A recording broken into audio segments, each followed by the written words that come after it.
the next head of income is what? PGBP, means profits and gains of business or what beta? Profession, right? Profits and gains of business or profession. Now income from जो भी business है, business या profession, profits and gains from business और profession में PGBP देख रहे हो आप. तो PGBP में फर्स्ट है basis of charge under section 28. याद रखना इसका सेक्शन क्या है. बेसिस ऑफ चार्ज का सेक्शन है under section 28 of income tax act 1961.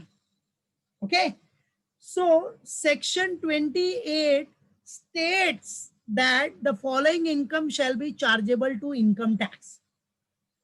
Section 28 क्या स्टेट करता है बेटा? Section 28 states that the following income shall be chargeable to income tax under the head what? Profits and gains of business or profession. Under the head what beta? Profits and gains from business or what beta? Profession. याद रखना, समझ गया, मालूम पड़ा? तो ये आपके mind में रहना चाहिए कि सेक्शन 28 क्या? Section 28 state that the following income shall be chargeable to income tax under the head what? Profits and gains of business और प्रोफेशन. सेक्शन 28 याद रखो. तो कौन सा इनकम? देखो बहुत सारे इनकम है, बट बेसिकली मैंने कुछ एग्जांपल दिए, वो याद रखो, ठीक है? There are so many incomes.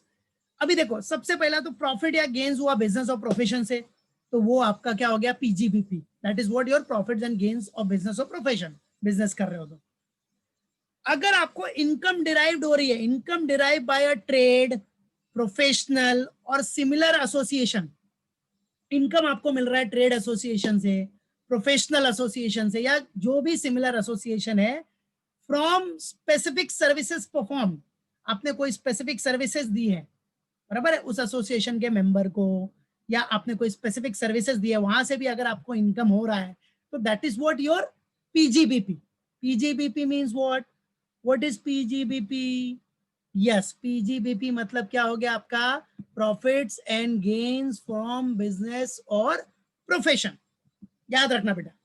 सो याद रखो क्या क्या? Profits and gains of business और प्रोफेशन तो एक तो नॉर्मल ही है, income derived by a trade, professional or similar association from specific services performed for its members. Third one is what? अगर समझो आपने इंपोर्ट लाइसेंस, आपको लाइसेंस मिला इंपोर्ट करने का, अब आपने वो लाइसेंस बेच के प्रॉफिट कमा लिया, तो वो भी आ जाएगा किसके अंडर? किसके अंडर आ जाएगा? वो भी इसके under, profits and gains of business और प्रोफेशन के अंडर, पीजीबीपी हेड के अंडर आ जाएगा. ठीक है?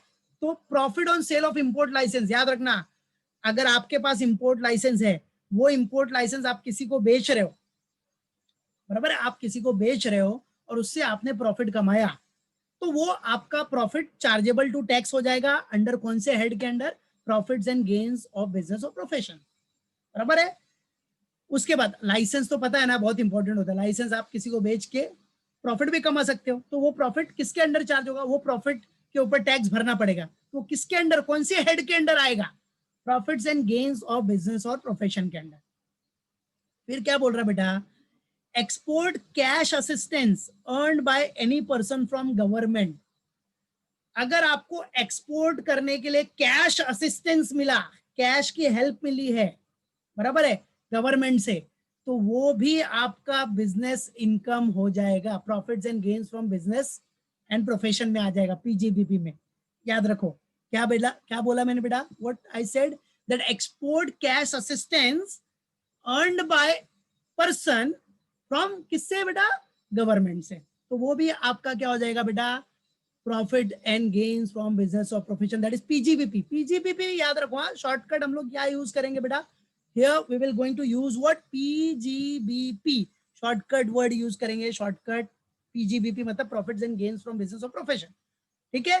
तो एक्सपोर्ट कैश असिस्टेंस भी आपका PGBP हो जाएगा. फिर देखो, इंटरेस्ट मिल रहा है, सैलरी मिल रही है, बोनस मिल रहा है, कमीशन मिल रहा है, या कोई भी रेम्यूनरेशन ड्यू और receive by a partner of a firm. अगर कोई फर्म का पार्टनर है, किसी फर्म में आप पार्टनर हो, वहां से आपको इंटरेस्ट, सैलरी, बोनस, कमीशन या अदर कुछ भी मिल रहा है रेम्यूनरेशन टाइप में, बराबर है, मालूम पड़ा, तो वो भी आपका क्या हो जाएगा? that is what your business income, to the extent it is allowed to be deducted from the firm's income under section 40B. तो उसका एक 40B का सेक्शन भी है, जो कि फिलहाल अभी इतना याद रखो कि इंटरेस्ट, सैलरी, बोनस, कमीशन और रेम्यूनरेशन, उसको हम लोग प्रैक्टिकल में देखेंगे तो मालूम पड़ेगा. ये याद रखना, इंटरेस्ट, सैलरी, बोनस, कमीशन और रेम्यूनरेशन. क्या? इंटरेस्ट, सैलरी, बोनस, कमीशन और रेम्यूनरेशन ड्यू टू और receive by a partner from firm. अगर आप किसी फर्म के पार्टनर हो, आपको इंटरेस्ट, सैलरी, बोनस, कमीशन, ये सब रेम्यूनरेशन मिल रहे हैं, तो वो भी आपका क्या हो गया? Business income. That is also your business income. याद रखना क्या हो गया बेटा? That is what? Business income. बराबर है? तो ये भी चीज आपको याद रखनी है बेटा, मालूम पड़ा. और ऐसे बहुत सारे इनकम है अपने पास, बिजनेस इनकम. फिलहाल ये बेसिक खाली समझने के लिए, उसके बाद जब प्रैक्टिकल करोगे ना, जब सब हेड ऑफ इनकम पढ़ के जब सब प्रैक्टिकल जाएंगे, तो उसमें पूरा हम लोग प्रैक्टिकली सॉल्व करेंगे. तो प्रैक्टिकल के साथ आपको पूरा प्रॉपरली क्लियर होगा. तो फिलहाल याद रखना, section 28 states that the following income shall be chargeable to income tax under the head what? Profits and gains of business और प्रोफेशन. दैट इज, फर्स्ट तो वही हो गया, profits and gains of business और profession. Then income derived by a trade, professional or similar association from specific services performed for its members. Then profit on sale of import license, export cash assistance आपको मिला government से, interest, salary, bonus, commission अगर partner को मिल रहा है from firm से, वो भी क्या हो गया? दैट इज ऑल्सो व्हाट बेटा? What? Business income and etcetera. And there are so many items. बराबर है? फिलहाल बेसिकली ये याद रखो. Now what? Computing income from business और प्रोफेशन. अगर आप कंप्यूटेशन करोगे, जब भी पीजीबीपी निकालोगे, तो टू सिस्टम्स आर देयर. एक तो रिसिप्शन पेमेंट का है और एक है फ्रॉम पीएनएल अकाउंट. एक रिसिप्शन पेमेंट मतलब इसमें सिर्फ बिजनेस के रिसिप्ट देखना है और बिजनेस के पेमेंट. बिजनेस का कितना रिसिप्ट आ रहा है और बिजनेस से रिलेटेड कितना पेमेंट हुआ है वो माइनस कर दो. समझो बिजनेस का रिसिप्ट आया 1 लाख, बिजनेस से रिलेटेड पेमेंट हुआ है 70,000, तो कितना प्रॉफिट आ गया? 30,000. तो 30,000 के ऊपर टैक्स लगेगा, बस. बराबर है? तो ये बिजनेस रिसिप्शन पेमेंट. नॉर्मली आपको अभी जो ग्रेजुएशन लेवल पे ये रिसिप्शन पेमेंट्स का एग्जाम में रेयरली आता है, रेयरली मतलब बहुत कम आता है. नॉर्मली फ्रॉम पीएनएल का जो है वो फ्रीक्वेंटली आस्क्ड है. पीएनएल वाला जो फंडा है वो फ्रीक्वेंटली आस्क्ड, काफी बार आ चुका है और हमेशा आता ही है. फ्रॉम पीएनएल अकाउंट में क्या होगा? पीएनएल अकाउंट का जब भी आप सम सॉल्व करोगे ना, तो सम प्रैक्टिकल करेंगे तो बताऊंगा, इसको पूरा एकदम प्रॉपरली एक्सप्लेन करूंगा. फिलहाल अभी थियरी है तो एक बार देख लो, रिव्यू कर लो कि पीएनएल के बेसिस पे अगर आप कंप्यूट कर रहे हो इनकम फ्रॉम बिजनेस और प्रोफेशन, तो फर्स्ट आपका स्टार्टिंग पॉइंट जो होगा वो नेट प्रॉफिट होगा. स्टार्टिंग पॉइंट आपका नेट प्रॉफिट होगा. अब उसमें आपको क्या करना है? प्लस क्या करना है? Unrelated item debited to profit and loss. समझो आपने प्रॉफिट एंड लॉस के डेबिट साइड में ऐसे आइटम डेबिट कर दिए जिसका आपको डिडक्शन नहीं मिलता, जो बिजनेस से डायरेक्टली लिंक्ड नहीं है. समझा कि नहीं? कुछ पर्सनल एक्सपेंसेस हो गए या कोई ऐसा प्रोविजन. अब तो कोई भी ज्यादा प्रोविजन दिखा के अपना प्रॉफिट कम कर सकता है ना. समझो रिजर्व फॉर डाउटफुल डेब्ट्स आपने ज्यादा दिखा दिया, अपने मन से दिखा दिया, ऐसा नहीं चलता है ना. अब आप रिजर्व फॉर डाउटफुल डेब्ट्स ज्यादा दिखा के क्या कर सकते हो? अपना प्रॉफिट कम दिखाओगे. प्रॉफिट कम दिखाओगे तो टैक्स बच जाएगा ना. तो गवर्नमेंट क्या बोलती है? ऐसे आइटम जो अनरिलेटेड है वो आपको ऐड करना है. तो अगर आप ऐड कर दोगे तो आपका प्रॉफिट फिर से इंक्रीज हो जाएगा. तो अनरिलेटेड आइटम क्या होते हैं वो जब हम प्रैक्टिकल सॉल्व करेंगे ना तो उसमें देखेंगे. जैसे कोई पर्सनल एक्सपेंसेस हो गया, पर्सनल एक्सपेंस अलाउड थोड़ी होगा. पर्सनल एक्सपेंस अलाउड होगा क्या? अब पर्सनल एक्सपेंस को आप बिजनेस के एक्सपेंस में दिखाओगे तो थोड़ी चलेगा. क्यों दिखा रहे हो? पर्सनल एक्सपेंस को बिजनेस के एक्सपेंस में दिखा दिया ताकि आप क्या कर सको? टैक्स बचा सको. ऐसा नहीं चलता है. बराबर है? या फिर आपने किसी एम्प्लॉय को ज्यादा पेमेंट करके दिखा दिया, तो ऐसा नहीं होता ना बेटा. एक्सेसिव पेमेंट नहीं चलेगा. या कोई समझो आपका रिलेटिव है, वो क्वालिफाइड नहीं है इतना, लेकिन उसको आप पेमेंट ज्यादा दे रहे हो, ज्यादा पेमेंट दे रहे हो, तो ऐसा नहीं चलता है. तो वो सब अनरिलेटेड आइटम आपको प्लस करना पड़ेगा. समझा कि नहीं? और डेप्रिसिएशन, समझो असेट के ऊपर जो डेप्रिसिएशन हुआ है उसको भी आपने क्या किया? ज्यादा अमाउंट शो कर दिया. तो ऐसा नहीं, जो depreciation income tax department allow करता है वही आप माइनस कर सकते हो. बाकी आपने अपने हिसाब से जो डेप्रिसिएशन लिया है वो माइनस किया रहेगा ना, तो उसको पहले प्लस करना पड़ेगा. क्या करना पड़ेगा? प्लस. समझा कि नहीं? और जो इनकम टैक्स डिपार्टमेंट अलाउ करेगा वही माइनस कर सकते हो. तो याद रखो जो भी अनरिलेटेड आइटम्स है, इसके लिए जब प्रैक्टिकल करोगे, एग्जांपल बताऊंगा तो उसमें बताऊंगा मैं, तो उससे मालूम पड़ेगा कि अनरिलेटेड आइटम, जो अनरिलेटेड आइटम है जो आपने प्रॉफिट एंड लॉस में डेबिट किया है, वो सब आपको प्लस करना पड़ेगा, तो आपका टैक्स लायबिलिटी बढ़ जाएगा ना। इनकम बढ़ेगा तो टैक्स तो बढ़ना ही है। अब ओनर ने, समझो ओनर ने अपने लिए सैलरी लिया, तो वो भी अनरिलेटेड आइटम हो गया। ओनर अपना सैलरी लेगा तो प्लस करना पड़ेगा। अनरिलेटेड आइटम, ओनर अपने से रिलेटेड कुछ भी ले रहा है ना, कुछ भी दिखा रहा है, तो वो अनरिलेटेड आइटम हो जाएगा, उसको प्लस करना पड़ेगा, याद रखो। तो अनरिलेटेड आइटम पूरा हम लोग अच्छे से जब एग्जांपल देखेंगे तो मालूम पड़ेगा आपको। फिलहाल अभी ये फॉर्मेट है, याद रखो। अनरिलेटेड आइटम जो भी डेबिट हुआ है पीएनएल अकाउंट में, वो प्लस करना पड़ेगा। और अनरिलेटेड आइटम जो क्रेडिट हुआ है, जो क्रेडिट है, बराबर है। अब आप क्या कंप्यूट कर रहे हो, बिजनेस और प्रोफेशन का, तो क्रेडिट साइड में आपने समझो इनकम फ्रॉम अदर सोर्स की इनकम दिखा दी है, या इनकम फ्रॉम हाउस प्रॉपर्टी दिखा दी है। अब ये कौन सा हेड चालू है बेटा, ये हेड है बिजनेस और प्रोफेशन का। तो जो अनरिलेटेड आइटम क्रेडिट किया उसको माइनस कर दो, उसको माइनस कर दो। तो वो माइनस कर दोगे तो थोड़ा आपकी इनकम, बिजनेस इनकम कम हो जाएगी। कंप्यूटिंग इनकम फ्रॉम बिजनेस जब आप कंप्यूट करोगे तो कम दिखाएगा, तो कम दिखाएगा तो नॉर्मल सी बात है, बराबर है। फिलहाल बिजनेस इनकम तो कम होगा ही ना। तो एग्जैक्ट बिजनेस इनकम क्या होगा वो लाने के लिए आपको ये फंडा फॉलो करना है। Under which method, profit and loss account के सिस्टम के बेसिस पे, profit and loss account method के बेसिस पे। तो प्रॉफिट एंड लॉस अकाउंट अगर आप फंडा फॉलो कर रहे हो तो याद रखना क्या आपको ये तीन चीज ध्यान देनी है। सबसे पहला तो आपका स्टार्टिंग पॉइंट क्या होगा, नेट प्रॉफिट। याद रखो सबसे पहला पीएनएल का सिस्टम फॉलो करोगे तो your starting point will be net profit, and plus क्या करना है आपको, unrelated item debited to PNL. जो भी अनरिलेटेड आइटम है जो आपने डेबिट किया है पीएनएल में, उसको प्लस कर दो, और अनरिलेटेड आइटम जो क्रेडिट है उसको माइनस कर दो। सिंपल फंडा, सिंपल सा फंडा है ये, अपने माइंड में फिक्स करके रखो बस। और टेंशन लेने का नहीं, समझा, टेंशन देने का किसको, गावस्कर सर को, then I am going to solve it. तो याद रखना ये सिस्टम है। अब इस सिस्टम में भी इसका फॉर्मेट जो है वो एक एक करके देखेंगे हम लोग। जैसे रिसिप्शन पेमेंट का तो बता दिया, ये तो सिंपल फॉर्मेट है। देखो जो भी बिजनेस रिसिप्ट हो रहा है वो आ जाएगा आपका, बिजनेस रिसिप्ट दिख रहा है इधर, इनकम फ्रॉम बिजनेस, प्रॉफिट जो भी आपको आ रहा है बिजनेस से रिलेटेड, इंटरेस्ट रेम्यूनरेशन जो भी मिल रहा है फर्म से, ये सब बिजनेस रिसिप्ट। बिजनेस रिसिप्ट में से बिजनेस से रिलेटेड जो एक्सपेंसेस है वो माइनस कर दो। बिजनेस एक्सपेंसेस लाइक बिजनेस में मटेरियल्स का खर्चा, office and administration, selling and distribution expenses, मतलब जो बिजनेस से रिलेटेड है वो माइनस कर दो। तो जो आएगा वो हो जाएगा आपका इनकम फ्रॉम बिजनेस और प्रोफेशन। ये बहुत सिंपल है। रिसिप्शन पेमेंट का बहुत सिंपल, बिजनेस के रिसिप्ट और बिजनेस के पेमेंट, बराबर है। हाँ, लेकिन आपको इसमें याद रखना क्या क्या इग्नोर करना है। जैसे कैपिटल रिसिप्ट, लोन लिया, लोन, तो लोन थोड़ी आपका बिजनेस रिसिप्ट हुआ, वो बिजनेस इनकम थोड़ी हुआ। तो लोन मीन ये सब नहीं आएगा। एग्जेम्प्ट इनकम या अदर हेड्स का इनकम, क्या बेटा, अदर हेड। अभी आप इधर बिजनेस इनकम दिखाओगे ना, आप इधर इनकम फ्रॉम अदर सोर्स दिखाओगे क्या, आप इधर इनकम फ्रॉम सैलरी दिखाओगे क्या, नहीं दिखाओगे। दिखाओगे क्या, नहीं, समझा।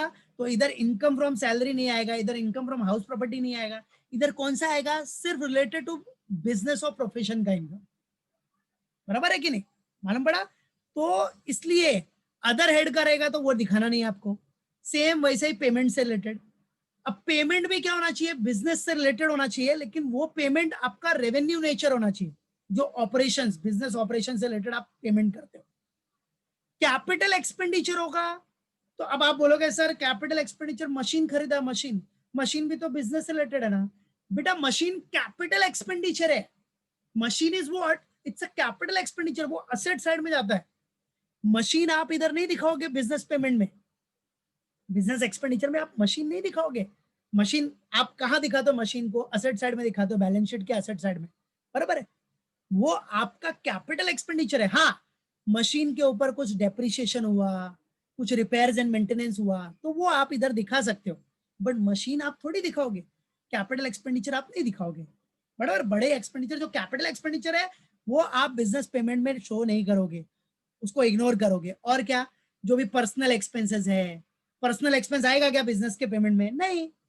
पर्सनल एक्सपेंस अगर आपने बिजनेस पेमेंट में दिखाया तो गलत है ना बेटा, पर्सनल एक्सपेंसेस भी आपको नहीं दिखाना है, या दिखाया है तो उसको एडजस्ट कर दो।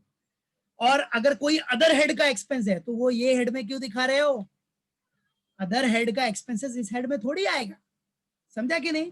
तो याद रखो, जो भी पर्सनल रिलेटेड हुआ, ड्राइंग्स हुआ, डोनेशंस हुआ, ये सब इधर नहीं, इधर सिर्फ बिजनेस रिलेटेड, जो बिजनेस के ऑपरेशन से रिलेटेड है, रेवेन्यू नेचर से रिलेटेड है, वो सब एक्सपेंसेस ही आपको माइनस करना है।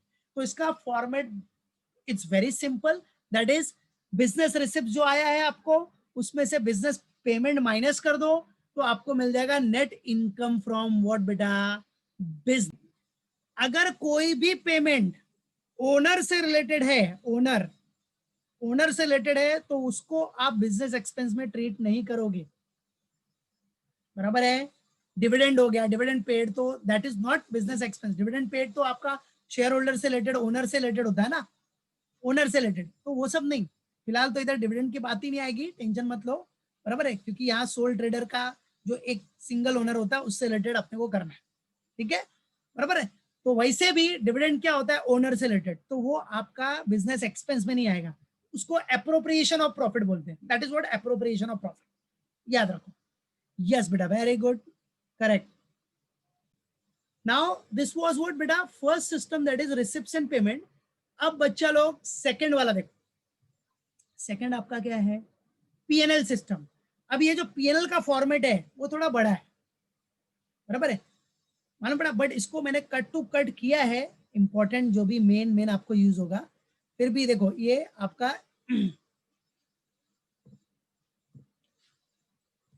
2 स्लाइड में जाएगा, ठीक है?